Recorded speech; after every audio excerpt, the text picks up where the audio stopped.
All right, y'all, you know what I want you to do? I want you to look right here. Look right here. Look right here. You know what I just did to you? I just made you look away from any and everything else to focus on one thing. The same way the devil made Eve look at that apple tree instead of looking at the abundance that she was surrounded by. And you too, as a dancer, as a choreographer, you're surrounded by abundance on a regular basis. Over here, you have schools, nonprofits, and youth organizations that will pay you. You have mental health organizations also looking for dancers and choreographers. You also have apparel brands right here that you can approach. You got to dance in some clothes, right? Over here, you have event choreography. Right here, you have your own projects. You are surrounded by abundance on a regular basis. But as dancers and choreographers, we only train to look at one spot. You're surrounded by abundance on a regular basis. And all of this abundance is what's going to bring you an income and bring you money and bring you cash. It's your time now. So you chose schools, nonprofits, and youth organizations. All right, everybody, welcome back to this next episode of the podcast, Money Strategies for Dancers and Choreographers. Am I going to keep that name? I think I'm going to keep that name. What you think? I think I should keep that name? Comment below. Let me know if I should keep that name. All right? Overall, the premise is different strategies that I've used in order to make me money as a dancer, as a choreographer, that I'm now sharing with you guys. And today's topic is how to get into schools, nonprofits, and youth organizations. I'm gonna go start off from the low end and then I'm gonna take y'all up, okay? If you are looking for work as a dancer and as a choreographer who already teaches young people or wanna get into teaching the youth, first and foremost, get my ebook, all right? Get the ebook. It's gonna guide you. All the stuff is in the ebook, y'all. But y'all wanna keep listening to me and y'all wanna still be here with me. I get it. So let's go. What we're gonna do is start off from the low end. Okay, if you're just looking for that one school to get into, approach the school, even approach the youth organization and let them know you're a dancer, you're a choreographer, you're an instructor, you're looking for work. You're gonna go in that way. Now, on a higher end, we're gonna go a little bit further and some of the stuff that they may ask you for also.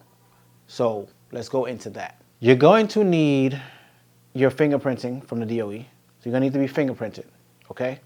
They can set you up with that or they can send you to a location that does DOE fingerprinting. You can also Google DOE fingerprinting near me. Next things next, again on a higher end, is to have your DOE vendor's number. I have a coaching program where I teach people how to do this and how to set this whole thing up. So if you want to do that, let me know. But you're gonna need your DOE vendor's number, okay? Especially if you're gonna approach massive schools or you're looking at it from a contractual basis, not just hourly rate, all right? If you wanna go contractual, you're gonna need your DOE vendor's number.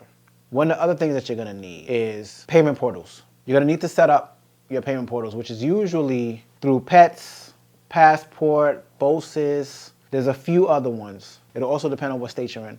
Just look up what payment portals and what certifications you will need on the higher end to go into the schools and the nonprofits and the youth organizations. Usually if you're accepted by one of the organizations or the youth organization or the school that is with the youth organization also, that's how they work. Usually they work in collaboration.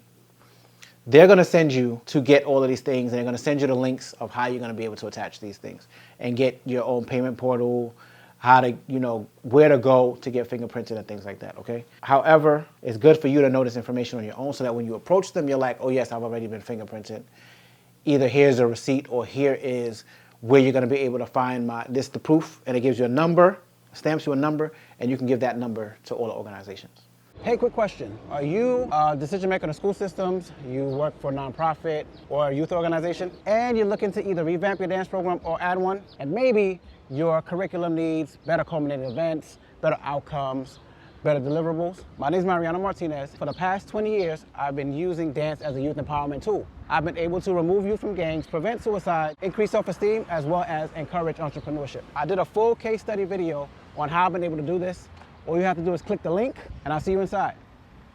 Y por supuesto, también hablamos español. Now, as far as your approach, you're gonna find out who is the principal of the school. You're gonna find out who's the vice principal of the school. You're gonna find out who is the parent coordinator. Usually, these are the three people that hold weight in a decision-making to get you inside of the school, okay? Or the after-school program, however it is. You can either do the work in a day school, just teaching your, what it is that you're gonna teach as far as being a dancer choreographer, your curriculum. That's another thing, you're gonna need to know how to write curriculums.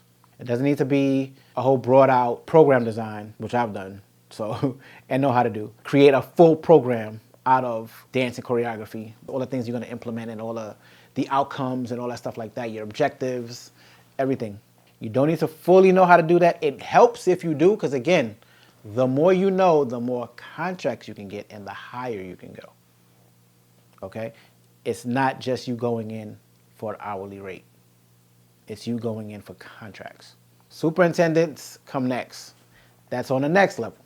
But those three, principal, vice principal, parent coordinator, you need to find out who they are in each school, especially if you're going to do this on a massive scale. Find out who they are in each school.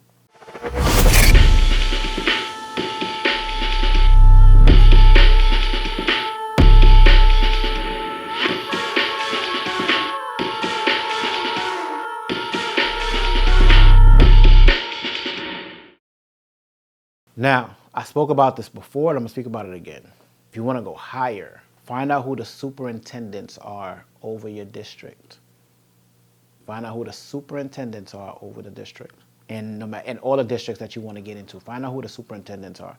Because there are superintendent meetings, and they get to decide, if you come on board, they get to decide what schools under their leadership that you can get into, all right? And once you get to the superintendent level and you approach the superintendents, they are superintendents over a bunch of schools. It's not just one school.